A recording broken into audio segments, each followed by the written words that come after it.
Welcome to this explainer. Let's just jump right in because we have something genuinely mind-blowing to talk about today. For decades, software engineering has had this unwritten, basically ironclad rule. If you want absolute bare metal speed on hardware accelerators, you have to leave managed languages like Java behind. You pack your bags and you go write in C++ or CUDA. We all know Java's reputation, right? It's a sturdy, reliable workhorse for the enterprise. But a speed demon on a GPU? Yeah, not exactly. Well, actually, scratch that. Because today, we're looking at a brand new milestone from the Oracle Java Platform Group that completely turns that entire assumption upside down. 14 teraflops. That number right there represents a massive, monumental performance milestone that Java just hit. We're talking about 14 teraflops of computational throughput in matrix multiplication, running directly on a GPU. Now, just to put that into perspective for a second, a single teraflop is 1 trillion floating point operations every single second. So 14 trillion operations a second.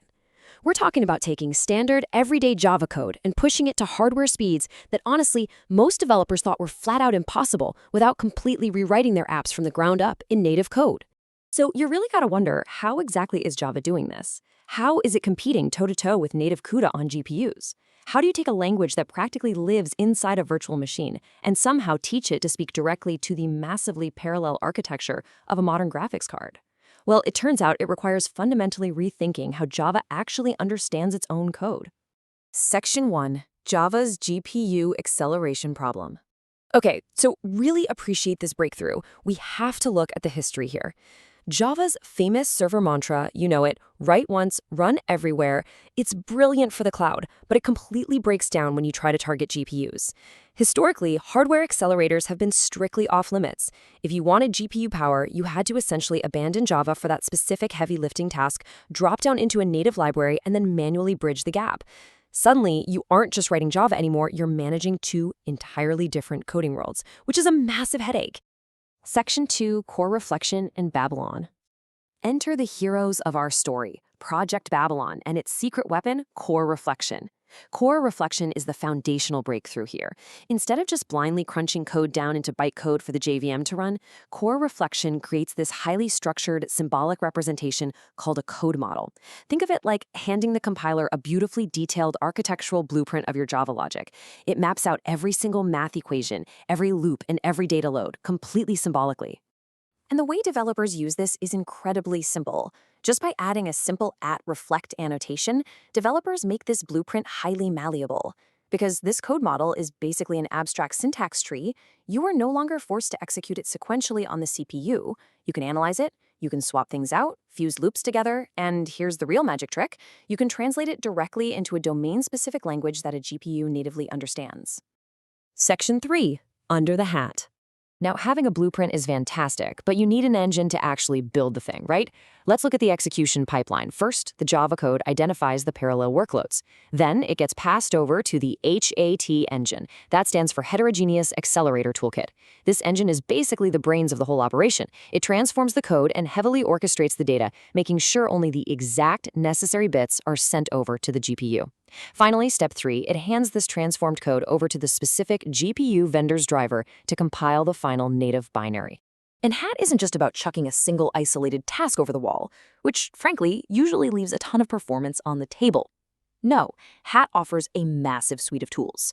You get a full kernel programming API, you can build complex compute graphs in 1D, 2D, or 3D ranges, plus, because it has hardware-agnostic pluggable backends, you completely avoid vendor lock-in.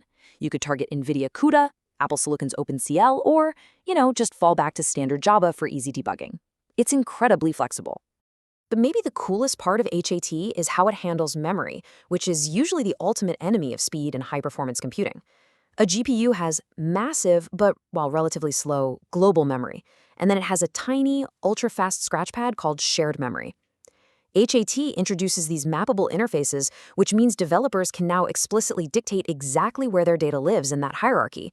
You can strategically park your data right in that lightning-fast shared memory, totally bypassing the usual bottlenecks that plague managed languages. Section 4. Reaching native speed. All right, theory is great and all, but the benchmarks are where things get wild. Step by step, using HAT to apply advanced optimizations, the performance just skyrocketed. A standard Java parallel stream ran at about 7 gigaflops. By simply porting it to the GPU as a 1D range, it hit 22 gigaflops. Then, by swapping the X and Y indexes for better memory access, boom, they jumped to nearly 1 teraflop. Then they used HAT to move data into that shared memory we talked about and push the math directly into the GPU's private registers, hitting an astounding 5.7 teraflops. And remember, this is all being orchestrated straight from Java. Now, why should we care about matrix multiplication? Because these gains aren't just some academic vanity metric. Matrix multiplication is literally the heavy lifting core for modern AI and large language models.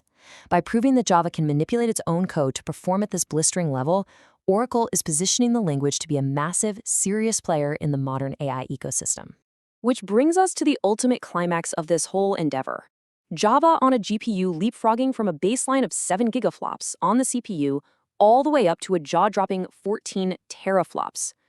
When testing the absolute limits, Java utilizing HAT didn't just rival native C++. In some of the tests, it actually edged out NVIDIA's own highly optimized CUDA library for the exact same workloads. Think about that for a second. A managed language is quite literally achieving native hardware-optimized speeds. It's almost unbelievable. But wait, there's more.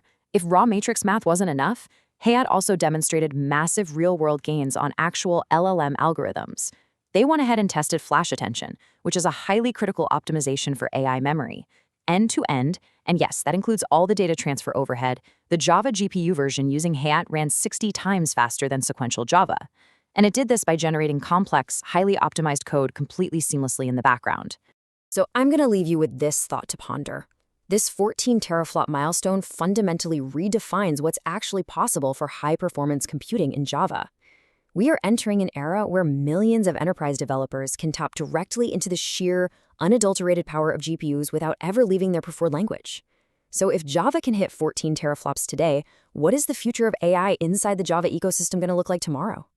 Thanks so much for joining me on this explainer, and keep learning.